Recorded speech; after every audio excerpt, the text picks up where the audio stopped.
Hello everyone, my name is Andrea and I'm here with Yon Mei, and today we'll be introducing data analysis for scientific research, but you can really do this wherever you want. And so we'll be using Python. And so what is data science? I like to think of data science as telling a story. So if we look at right here, we can see that it's just a bunch of numbers thrown at you. But to me, I don't know where I'm supposed to be looking at, where I'm supposed to be focusing my attention to. So data science is converting raw data into something more visually appealing, like a graph. And so from this graph, we can see or tell a story. We can find patterns, trends, relationships. Like for example, we can see how transmittance is affected by different wavelengths. So from graphs or from data visualizations, we can find answers that we didn't even know existed if we just look at our raw data. So there are two main types of data. We have qualitative data, which is talking about like a quality of something, and this is based on observations or personal experience. And so delving deeper, we have nominal data, which just stands for basically data that has a name and it doesn't have any certain order. So for example, we have gender or religion and etc. And then we have ordinal data, and the first three letters kind of reminds me of order. So this is data with some like sort of sequence or order. So for example, we have like letter grades, right? Like we have A, B, C, D, and F. So these have some sort of order to it, but it's still qualitative data. And then we have quantitative data, which is just basically numbers. And so we have discrete, and these are whole integer numbers, and they're for counting. So an example would be 14 toddlers. And for discrete, you would just have like dots on the graph, so it can't be connected. But for continuous, that's any value that can be measured. And so here we can have decimals. An example would be like temperature. And over here we have an example of qualitative data, which is nominal because it doesn't have any sort of order. Comedy does not have a higher precedence than, let's say, drama. So now it's your turn to try. For the following, determine if it's qualitative or quantitative, and then determine what type. So go ahead and pause the video. Okay, so for the color of M&Ms, we ask ourselves, is it a quality or is it a number? And the color is a quality.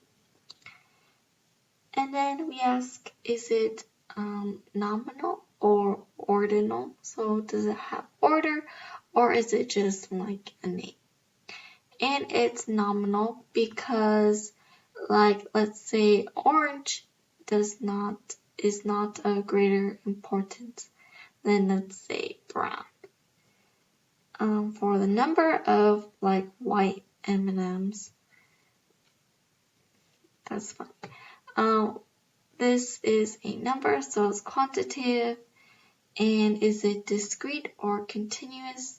So hypothetically, we can only have like whole M&Ms. So this is discrete. And for customer satisfaction from 1 to 10, this is qualitative. And you might be asking, well, why isn't it quantitative? Because it's 1 to 10.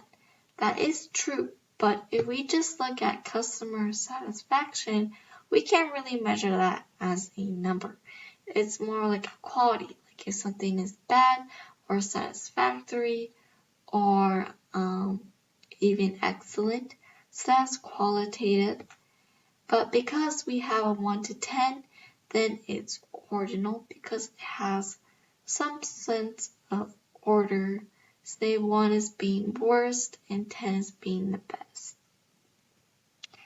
And for monthly profit, this is quantitative and it is continuous because we can have decimals. Okay, and so to help us actually do something with the data, we can take advantage of Python libraries. And Python is an excellent language to use for data science because we can use a more wide variety of libraries.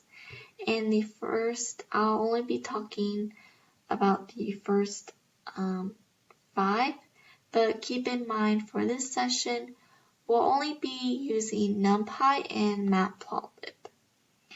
So for pandas, pandas is a Python library that is very easy to use, and we mainly take data from CSV files, and from this CSV file we can add, delete, merge, or manipulate data frames. And a data frame is basically like a spreadsheet or a data table. CSV is a data frame. And then we have NumPy, and NumPy is ideal for arrays, specifically arrays with the same or consistent data type. And so we can add, multiply, reshape, even flatten arrays. And for SciPy, this is more advanced math. So here we can deal with ordinary differential equations, signal processing, integration, and etc. And then for Matplotlib, this deals with a visual representation of data, and so we can create line plots, bar graphs, etc. And Matplotlib gives you the opportunity to create labels for your X and Y axis and even like legends. And Seaborn is an extension of Matplotlib, so this deals with more advanced statistical graphics like correlation, linear regression, and multi-plot grids. And then we also have stats models, Plotly, Bokeh, Scikit-learn, and Keras. There are several things we should do to make sure that the data is clear and tidy enough to be read by the computer. And the process is called data preprocessing. There are 2 steps in data preprocessing, and the first is called data cleaning, with the first small step called dealing with the missing data. So the missing data usually appear when we are combining more than one data set. For example, there are 2 materials that I selected for my scientific research. The first is the silicon, and the second is the silicon dioxide. And we can observe that the wavelength of these 2 materials does not match with each other. The first wavelength for both is 300, yet the second wavelength for silicon is 302. The second for silicon dioxide is 310. So in order to make sure that the 2 materials match with each other, we need to make some changes for the first file. And I have deleted 302 to 308, leaving only 300 and 310, like what I've shown in the third file, to match with the silicon dioxide. This is the first solution that I put in PPT, which is deleting the mismatching data before merging the two data sets. And the second solution is to add the missing data based on the conclusions. Yet bear in mind that the second solution have risks, because it's kind of like making up a data by yourself, and you cannot guarantee the accuracy of the data, and it may lead to the bias of the final conclusion, or maybe the inaccuracy of the final conclusion. So you need to pay a lot of attention if you're choosing the second solution. And the second small step in data cleaning is called dealing with the noisy data. Noisy data are a set of data that are in a large number and sometimes include meaningless data. So in order to solve the problems of having a large number of data, we need to make several small changes. For example, one change is called the binning. The binning means we separate the data into smaller groups, which is called bins.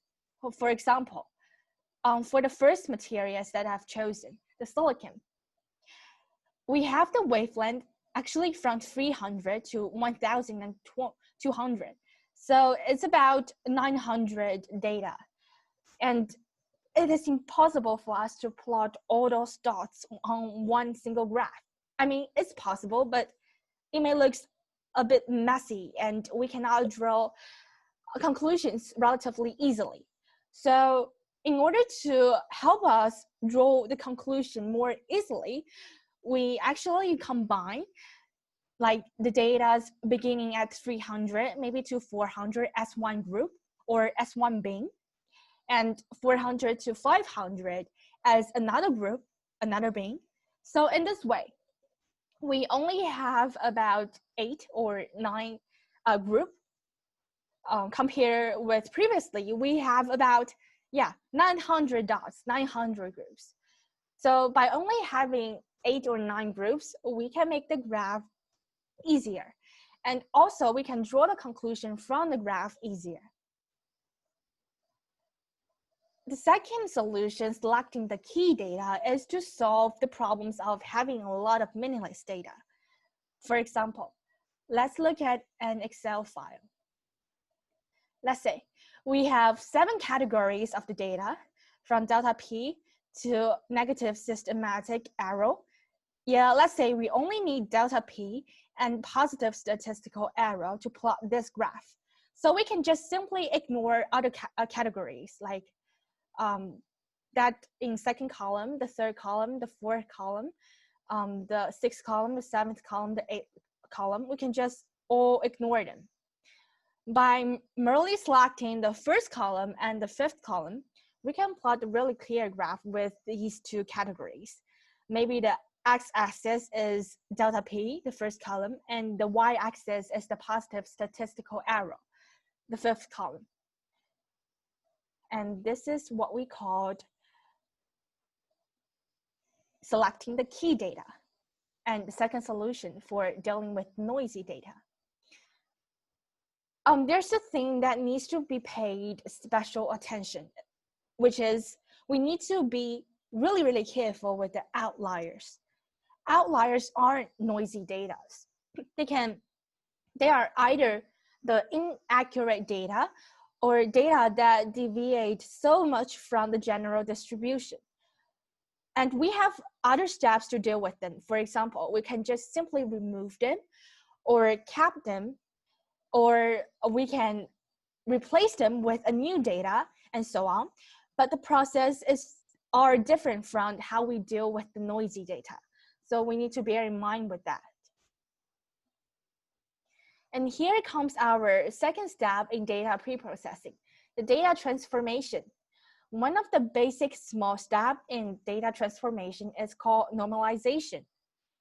A normalization is the calculations we use to guarantee that the data sources used are in the same unit system.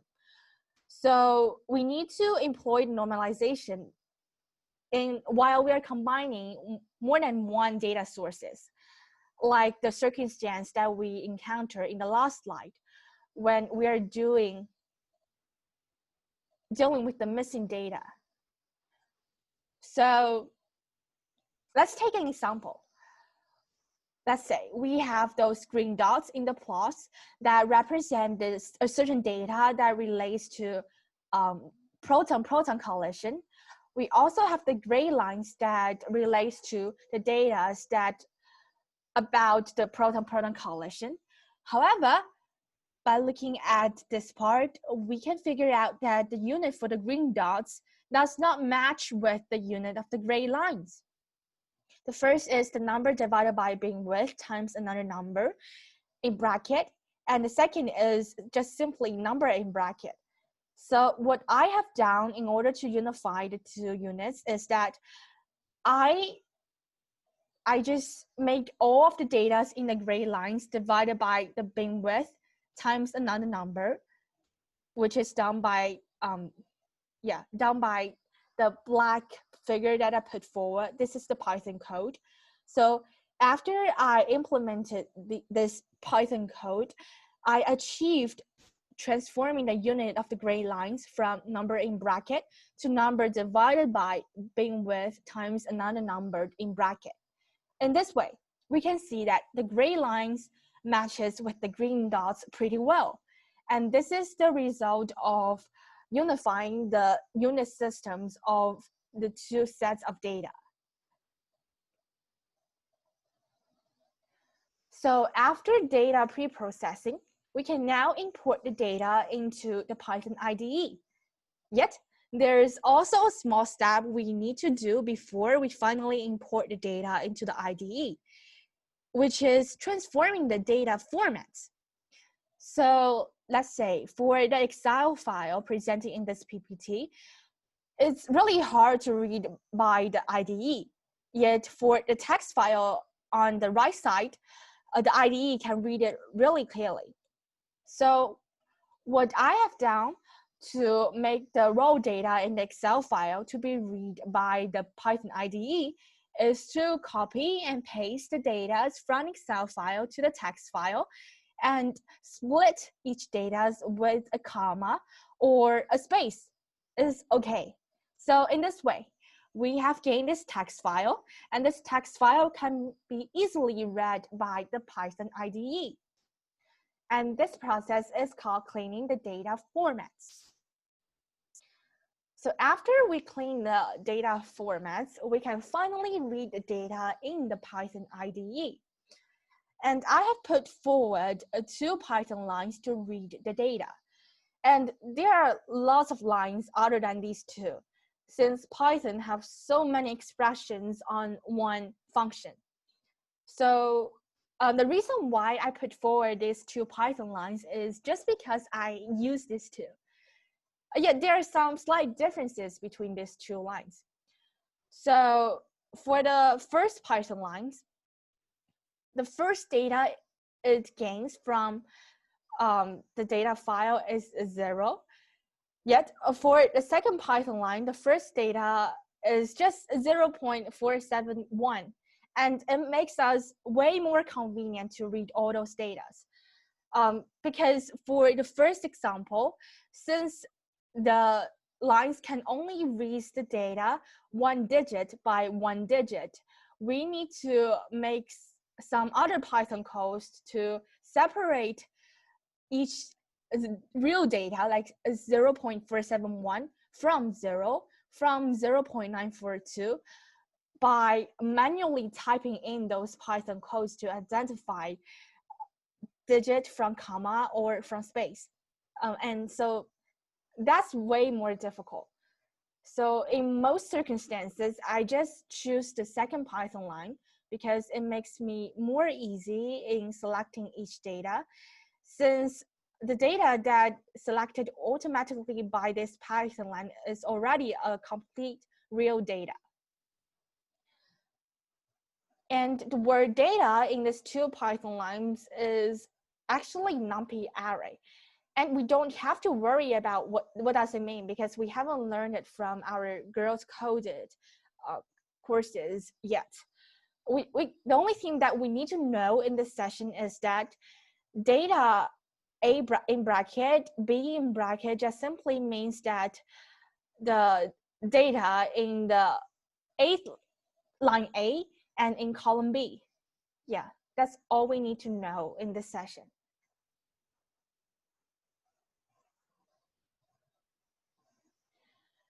So after we finishing importing the data into the IDE, now we need to have a process to transform the data into something like some information and insight, like I've mentioned in the first slide, in order for us to reach a conclusion by looking at the insight, figuring out some patterns between x-axis and y-axis and so on. So one way to visualize the data is to plot all those data in some graphs. And the two most typical graphs are histogram and scatter plot. Of course, we have a lot more data like the color map, the bar chart, the pie chart. Yet here, I've just mentioned histogram and scatter plot as an example. And you can figure out all those other graphs by just searching on the matplotlib in Bing or Google. So below the small lines are the Python lines to plot a histogram and the Python lines to plot a scatter plot. And if we look at what matplotlib said, here, the x, the bins, the range, the densities are all parameters of the histogram in the matplotlib. So let's say we have a data of some ages, like age 10, age 12, age 13, and we can just put those ages in X, which is the NumPy array. And by simply putting the X in the histogram, this Python line will help us automatically generate a histograms of the distribution of the age. Yeah. So we can check all these parameters on the matplotlib website right here. So we have the X for array, the bins for int or sequence or string. This is an optional parameters. So whenever you come across the word optional in the parameters, it means you can choose to put it in your Python lines, or you can just simply ignore it. Like if you need bins in your histogram, you can just write bins in your Python lines. If you do not need that, you can just ignore it. Yeah, and we have range, density, weights, cumulative, and you can figure out when to use it or not to use it by reading the small words on beneath the parameters. So the result just shown on the right side. The gray line is actually a histogram, and it's because that I have used the parameters of some parameters that just delete the shadows of the histogram away, so we can only see the gray lines right here. And this is the result of myself implementing the Python code of the histogram. And it's similar for the scatter plot. Like you have these Python lines right here, and you can choose the parameters that you need. And we should notice a difference between the scatter plot and histogram. The difference is that in the scatter plot, we have both X and Y, yet in the histogram, we only have X. It's because that for each dot in the scatter plot, the dot includes both X value and Y value. Like for this green dots, we have X value of 0.5, yet we also have Y value about 0.28 or so. Yet for the gray lines, which is the value in the histogram, the only thing we have is the X value. And for the Y-axis, it represents the frequency that for each data value on the X-axis for the data sets of the gray lines. So we need to distinguish the difference between the X and Y in the histogram and the scatter plot. So that's a basic introduction of the data visualization, and you can check more information about that in the Matplotlib website. And yeah, if you're interested in that, you can even try it in the Python IDE by yourself. So nice work for all this session. And if you're going to do any scientific research in the future, I hope that the information that I and Andrea presented in this session can help you and can be really practical for your future uses. And that's all. Thanks for your listening.